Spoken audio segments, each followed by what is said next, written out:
As a teacher, I love all things that fall under the category of office supplies. I have amazing pens, I have pencils, I have erasers that I've kept for 9 years. I never underestimate the power of really good office supplies, which is what brings me to this beautiful golden stapler in front of me. Weighs like 5 pounds. In our in-person course, we take time to reflect. We think about our highlights and lowlights of the week and what we've learned and the classes that we've taught. And we also take time to honor and recognize those around us in the classroom who have exemplified Jesus through their kindness and actions and service to each other. We often find ourselves challenged by these things. And in our walk with Jesus, we begin growing more to be like him because of these challenges and because we see others exemplifying his kingdom in the way that he interacted with people around them. And so every week, we hand off this golden stapler to a person, and we honor them with words, and they get to hold on to it and use it until the week is over, and then they choose who they want to honor and then hand the stapler off as they're honoring them to the whole class. And we don't just stop there. We open this up to the whole class to begin honoring one another for the things that they see them doing in the class. And what this does is it creates a culture in our classroom where we look for and seek after the things that people do that are like Jesus. And it begins to change us as people and our class. And while we can't give you this golden stapler because you're not physically with us, we still want to create a space for us to practice this kingdom culture of honor and recognition and seeing the best in the people around us.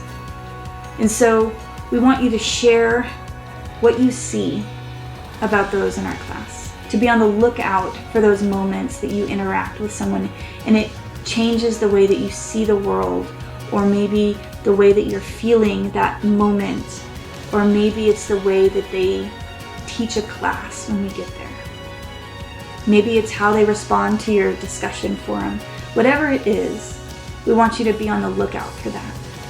And then honor them in front of the rest of us so that we can join in recognizing the way that they showed Jesus to those around them.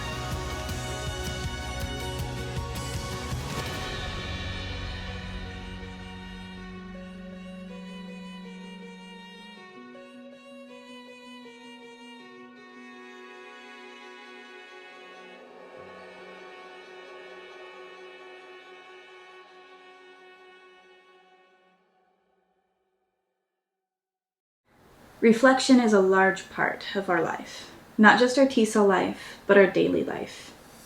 When our family sits down around the dinner table, we go over our day together.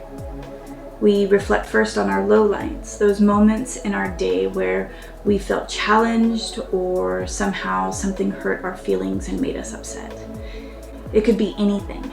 And in our house, most of the time with our children, we find moments where friends said or did something that hurt our feelings. Together we talk about our response to that situation and how Jesus might have responded. We reflect on Jesus' heart for us and for the other person, to see where we can be more like him and where we can understand things from his perspective. Now in TESOL and as adults, we might have other lowlights that we walk through. Sometimes it does stem from something that somebody said or did in those interactions with others, and other times it's just the circumstances that we find ourselves in that cause heartache or fear. And so by reflecting on those things and speaking out truth and praying for one another, we walk through this together because we were never ever meant to go through this life alone. We start with our lowlights because we want to end our reflection on that day by talking about our highlights. Those moments that we experienced something really good that brought about joy and happiness in our life. And it's time for our hearts to practice gratitude and see that in the midst of difficult situations, there are always moments that we can see the goodness of God and His creation. In our home, we have heard the joys of caterpillars crawling up arms, getting a good grade on a test, and reconciliation between friends. Our kids know that if they look hard enough, that they will see the many highlights of their day. And most of the time, these highlights illuminate the shadows cast by our lowlights. In our in-person course, we share these moments of our week with everyone. This vulnerable space has allowed us to walk hand in hand with others and see prayers answered. We get to weep and rejoice together. And as students of an online TESOL course, we may not share the same physical space, but we can share the moments of our life in and outside the course. There are no parameters for sharing. This is entirely optional. You can choose to share only highlights or only lowlights, or you can choose to share both. It is entirely up to you and how comfortable you feel with sharing. And we will post this at the end of every module so that we can look back over the course of the month and share with each other the things that happened in our life and the things that Jesus did.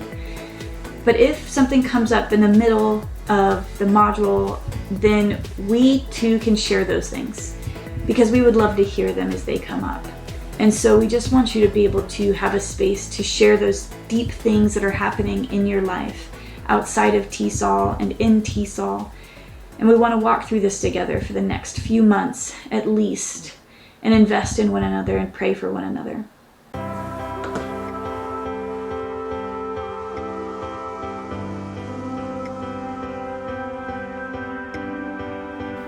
So we normally share this gigantic highlighter around the class for those people who want to be encouraged or need to be encouraged.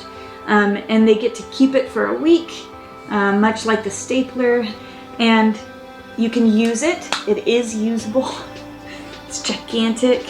But it serves as a reminder to look out for those highlights, those moments that Jesus intervenes in our life, and see from His perspective what life looks like and how we are to respond. So we encourage you to share and be vulnerable, because it's in those vulnerable places that we grow and become more like Jesus, and where we get to have this shared experience of life and see miracles performed and prayers answered, and we get to grow and be more like Jesus.